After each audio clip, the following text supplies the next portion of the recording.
बहुत से लोग ऐसा कहते हैं कि ऊपर जाएंगे एस्ट्रल वर्ल्ड में, स्पिरिचुअल वर्ल्ड में, जहां पर मैंने लास्ट टाइम आपको बोला था स्पिरिट वर्ल्ड में, उस स्पिरिट वर्ल्ड में जाकर दोबारा मतलब वहीं रह जाएं बस, क्योंकि वहां बहुत अपनापन लगता है, वहां अपनी आत्मा को जो सुख आनंद मिलता है। डेफिनेटली हमारी ऊर्जा वहां और हमारा स्तर यहाँ पर जमीन आसमान का फर्क होता है।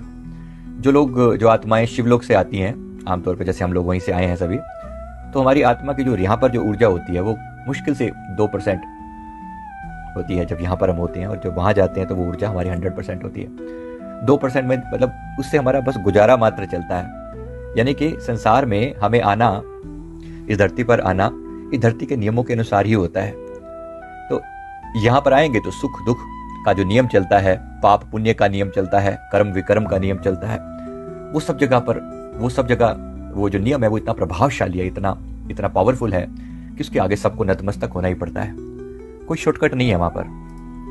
उस नियम के आगे, वो सनातन धर्म का पार्ट है, वहां पर कोई शॉर्टकट नहीं चलता। वहां हमें नियम तो निभाने पड़ते हैं इस धरती पर आकर। बस अपने अंदर वो जोश कैसे मेंटेन रखा जाए कि मैं लगातार अपने लक्ष्य की ओर बढ़ सकूं। आप सभी के अंदर अपना जोश है, हाँ या ना? लगता है अपने लक्ष्य तक पहुंचने का जोश है, या कुछ ठंडा सा पड़ गया मामला है? जोश, राइट। दुख सुख ऐसे चलेंगे। अगर कोई ये समझे कि ये सारे प्रॉब्लम सोल्व हो जाएंगी और तब मैं अपने कार्य में लगूंगा, तब मैं अपने लक्ष्य के लिए बढ़ूंगा, इम्पॉसिबल, वो कभी नहीं हो पाएगा।